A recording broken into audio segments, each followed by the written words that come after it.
안녕하세요. 저는 경기도 안산에 사는 65세 김정호입니다. 올해 초까지 40년 넘게 중견 제조업체에서 근무하다 정년 퇴직을 했습니다. 회사에서 마지막으로 받은 퇴직금은 세후로 약 1억 8천만 원. 그 돈을 손에 쥐었을 때 한동안 가슴이 벅차올랐습니다. 이제는 좀 여유 있게 살아도 되지 않을까? 그동안 허리띠 졸라매며 살았거든요. 두 아이 키우느라, 집 대출 갚느라 제 이름으로 된 여유 자금이라는 걸 한 번도 가져본 적이 없었습니다. 그런데 은퇴한 지 한 달도 안 돼서 저는 평생 해본 적 없는 투자 이야기에 귀가 솔깃해졌습니다. 오래 알고 지내던 동네 후배가 찾아와서 조심스럽게 말을 꺼냈죠. 형님, 요즘 치킨집 프랜차이즈 새로 들어오는 거 아세요? 한 번만 투자하면 1년 안에 원금 수익 보장이라니까요. 처음엔 웃어 넘겼습니다. 하지만 그 후배는 구체적인 자료와 예상 수익표, 본사 관계자 명함까지 가져왔습니다. 요즘 금리도 낮고 은행에 넣어봤자 뭐하냐는 말이 귓가에 계속 맴돌았습니다. 퇴직금 전부를 넣기엔 겁이 나서 저는 아내에게만 살짝 상의했습니다. 당신 이런 기회 흔치 않다는데 어차피 애들 다 컸고 우리도 이제는 한 번쯤 모험해 볼 만하지 않아? 아내는 한참을 듣고 있다가 고개를 저었습니다. 여보, 우리 나이에 모험은 사치야. 그냥 안전하게 살아. 그 말이 맞다는 걸 알면서도 제 마음속에는 마지막 기회라는 불씨가 꺼지지 않았습니다. 결국 저는 아내 몰래 은행에서 추가로 5천만 원 대출을 받아 총 2억 3천만 원을 투자금으로 마련했습니다. 마치 인생의 판을 한번 뒤집는 도박판에 앉은 기분이었죠. 계약서에 도장을 찍는 순간 속이 시원하면서도 묘한 두려움이 스쳤습니다. 잘 되면 우리 인생 달라진다. 그 한마디가 스스로를 위로하게 했습니다. 하지만 모든 일은 시작이 좋다고 해서 끝까지 좋은 건 아니었습니다. 오픈 준비를 하면서 예상치 못한 인테리어 추가 비용이 들었고 가맹 본사에서 제시한 원재료 단가가 시중보다 훨씬 비쌌습니다. 후배는 괜찮다며 초기 투자야 어쩔 수 없다고 했지만 제 마음 한켠에는 불안이 고개를 들고 있었습니다. 가게 오픈 날 저는 가슴이 터질 듯 설레었습니다. 손님들이 줄을 서서 기다리는 모습을 보며 이제 성공이 눈앞이라고 믿었습니다. 하지만 그 기쁨은 불과 2달을 넘기지 못했습니다. 근처에 대형 마트가 문을 열면서 손님이 절반으로 줄어든 겁니다. 매출이 반토막 나자 그동안 감춰졌던 문제들이 하나씩 드러났습니다. 본사에서 초기 6개월은 적자를 감수해야 한다며 추가 홍보비와 광고비를 요구했고 인건비도 예상을 훌쩍 넘겼습니다. 은행 대출 이자일과 가맹본사 비용 청구서가 한꺼번에 밀려오자 저는 매일 새벽잠에서 깼습니다. 그때는 몰랐습니다. 이게 단순한 불황이 아니라 제 인생의 균형이 송두리째 무너지는 시작이라는 걸요. 가게를 연 지 넉 달째 매출은 매주 떨어졌습니다. 초반에 함께 웃으며 일하던 아르바이트생들도 사장님, 시간 줄여야 할 것 같아요 라며 스스로 근무 시간을 빼달라고 할 정도였습니다. 저도 모르게 짜증이 늘었습니다. 아침마다 가게 문을 열면서도 오늘은 몇 명이나 올까 하는 불안감이 목을 조였습니다. 더 큰 문제는 집안이었습니다. 아내는 제가 대출까지 받아 투자했다는 사실을 그제야 알게 됐습니다. 은행에서 온 대출 상환 안내장이 우편함에 꽂혀 있었던 겁니다. 이게 뭐야, 여보? 대출이라니 나한테 왜 말 안 했어? 아내의 목소리는 떨리고 있었습니다. 당신 걱정할까봐 그랬지. 조금만 기다리면 매출 올라. 다 계산하고 한 거야. 저는 애써 태연한 척했지만 속으로는 그 말이 거짓이라는 걸 알고 있었습니다. 그날 저녁 아내는 밥상 앞에서 아무 말도 하지 않았습니다. 오래같이 산 부부가 이렇게 침묵으로 서로를 압박하는 건 참 무서운 일이더군요. 아들 부부가 주말에 들렀을 때도 아내는 말수가 줄었고 표정이 굳어 있었습니다. 며느리가 어머니 어디 아프세요? 라고 묻자 아내는 그냥 웃어 넘겼지만 그 웃음이 어쩐지 서늘했습니다. 가게 사정은 날이 갈수록 악화됐습니다. 본사에서는 이벤트를 크게 열어야 한다며 500만 원 규모의 홍보 패키지를 권했습니다. 저는 그 돈이 없었지만 마지막 시도라며 신용카드 현금 서비스를 받았습니다. 그 덕에 일주일간 손님이 조금 늘었지만 결국 다시 예전으로 돌아갔습니다. 그리고 결정적인 일이 터졌습니다. 같은 상가에 들어온 또 다른 치킨 프랜차이즈가 바로 제 가게와 불과 50m 거리에서 문을 연 겁니다. 같은 메뉴, 비슷한 가격대. 하지만 그곳은 배달 앱 리뷰 이벤트와 파격 할인으로 단숨에 손님을 끌어갔습니다. 저는 본사에 항해 전화를 걸었습니다. 이게 말이 됩니까? 불과 몇 걸음 거리에서 같은 브랜드 경쟁시키면 어떡합니까? 하지만 돌아온 대답은 차가웠습니다. 계약서 14조에 명시돼 있습니다. 동일 브랜드 신규 입점 제한 조항은 권장사항일 뿐 강제 규정이 아닙니다. 그때 알았습니다. 제가 믿었던 건 가족 같은 본사도 성공 보장도 아닌 그냥 철저히 계약서 조항에 묶인 의리라는 걸요. 집에서는 아내와의 말다툼이 잦아졌습니다. 당신은 도대체 왜 그랬어? 그냥 퇴직금 안전하게 넣어두면 되잖아. 나도 잘 될 줄 알았지. 이렇게 될 줄 알았으면 안 했어. 그 소리에 손자들이 울고 며느리는 안방으로 들어갔습니다. 아들마저 아버지 제발 그만 좀 싸우세요 라며 목소리를 높였습니다. 그날 밤 저는 가게에서 혼자 남아 닭을 튀겼습니다. 기름 냄새가 옷에 밴 채로 의자에 앉았는데 문득 내가 이 나이에 이게 뭔 짓인가 싶었습니다. 그 순간 창밖으로 지나가는 후배의 뒷모습이 보였습니다. 그 투자 권유했던 후배였습니다. 야! 저도 모르게 불렀지만 그는 뒤돌아보지 않았습니다.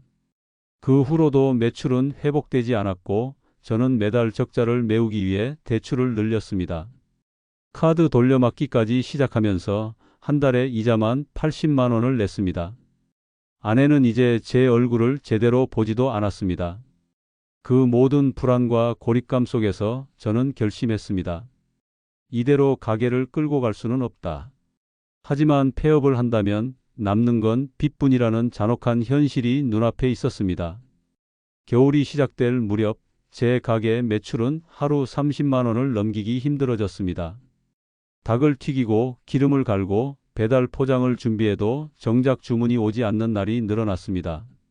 매장 문을 열어놓고 서성이다 보면 지나가는 사람들의 시선이 괜히 저를 꿰뚫어 보는 것 같았습니다. 아, 저 집 장사 안 되네. 속으로만 그렇게 말하는 것 같았지만 제 귀에는 그 목소리가 생생하게 들렸습니다. 가장 큰 문제는 은행이었습니다.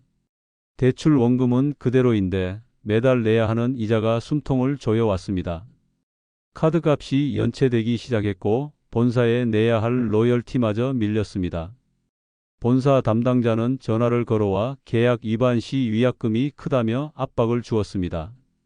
아내는 더 이상 말을 아끼지 않았습니다. 여보, 이건 아닌 것 같아. 그냥 접어. 빚이라도 줄여야지. 지금 접으면 빚만 남아. 조금만 더 버텨보자.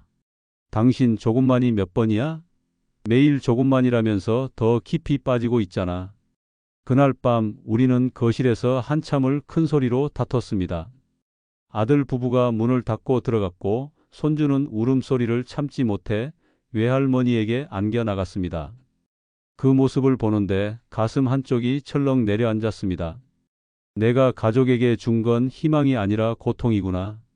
며칠 후 치킨집 바로 옆에 있는 부동산에서 전단지를 건넸습니다.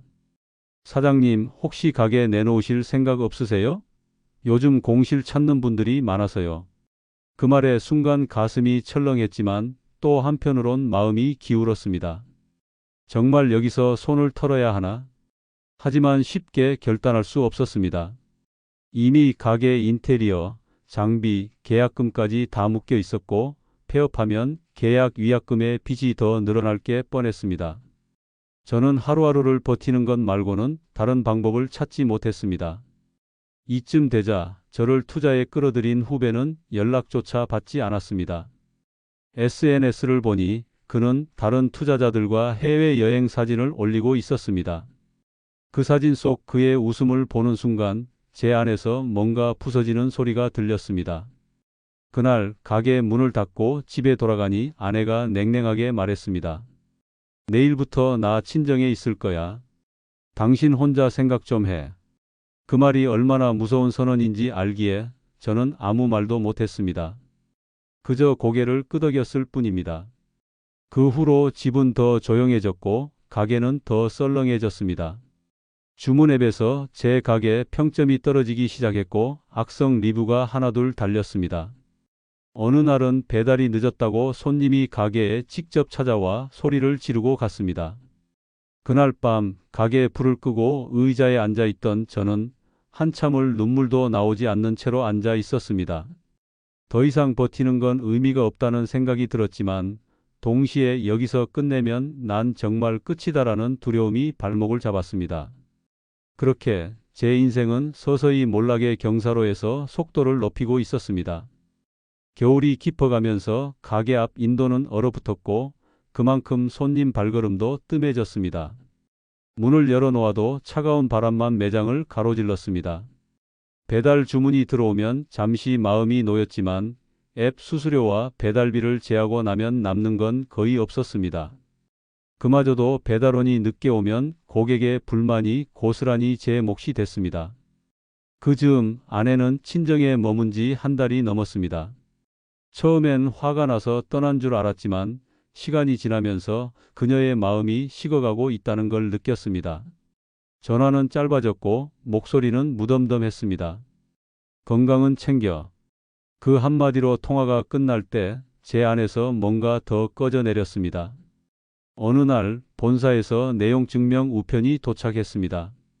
밀린 로열티와 계약 위반금 총액이 1,000만 원을 넘겼습니다. 눈앞이 아찔해졌습니다. 은행 이자도 감당 못하는 상황에서 본사까지 법적 조치를 운운하니 숨이 턱 막혔습니다. 그날 저녁 아들로부터 전화가 왔습니다. 아버지, 이렇게 버틸 거예요? 차라리 접고 다른 방법을 찾아야죠. 다른 방법? 너 그게 얼마나 어려운 건지 알아? 아버지는 아직 말을 잇다가 목이 메었습니다. 사실 저는 다른 방법이 없었습니다. 그때 우연히 오래 알고 지낸 지인이 가게로 찾아왔습니다. 그는 지역 소상공인 모임 회장을 맡고 있었는데 제 사정을 듣고는 이렇게 말했습니다. 정호 씨, 요즘 시에서 폐업 지원금 제도 하는 거 알아요?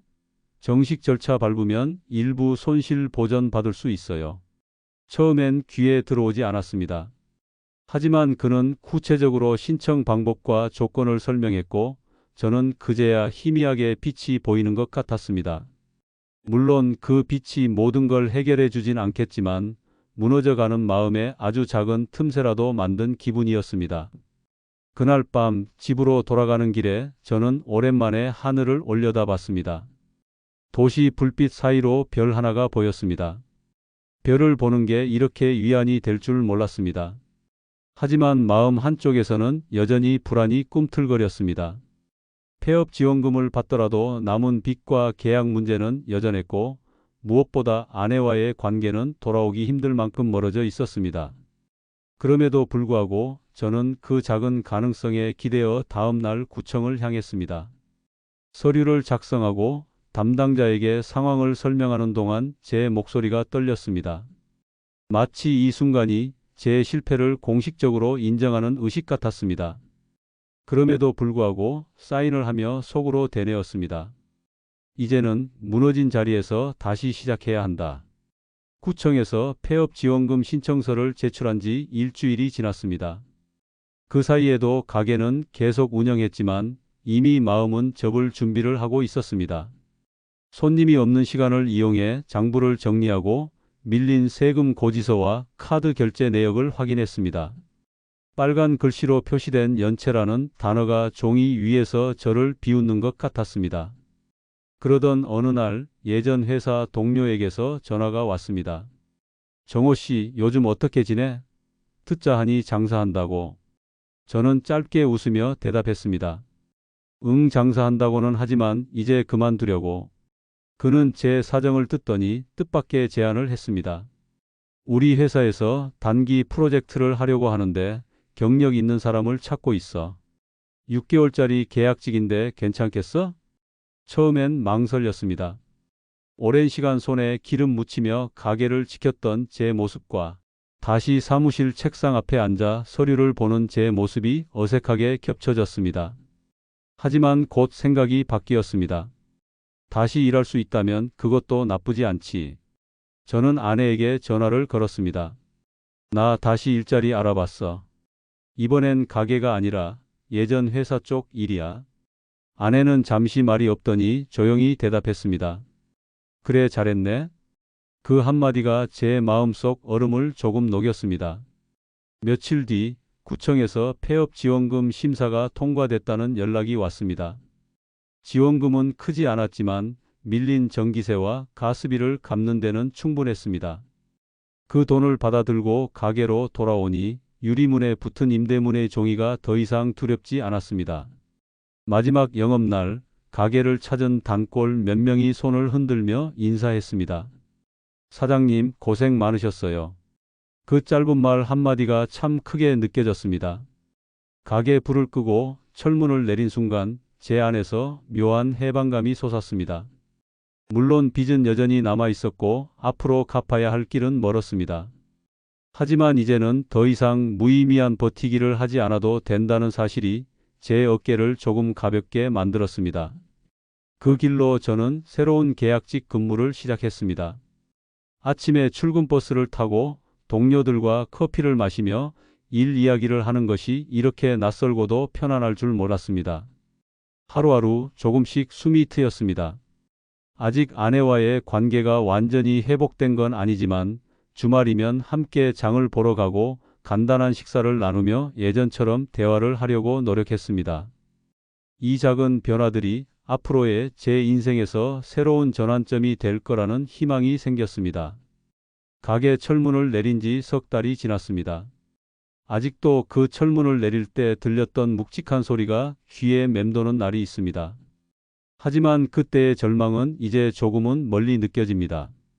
새로 시작한 계약직 일은 여전히 바쁘고 때로는 체력적으로 힘들지만 적어도 매일 마이너스를 기록하던 장부를 보는 스트레스는 없습니다. 정해진 월급이 통장에 들어오는 그 순간 비록 큰 돈은 아니어도 마음은 훨씬 가볍습니다. 퇴직금과 대출금으로 시작한 사업이 무너진 건 분명 쓰라린 실패였습니다. 하지만 그 실패 덕분에 저는 한방이라는 단어가 얼마나 위험한지를 뼈저리게 배웠습니다. 남들이 쉽게 벌어들이는 것처럼 보이는 돈은 그만큼 더 큰 위험이 숨어 있다는 사실을 저는 제 인생의 몇 년과 수천만 원을 바쳐서 배운 셈입니다. 무엇보다 깨달은 건 가족과의 관계가 돈보다 훨씬 소중하다는 점입니다.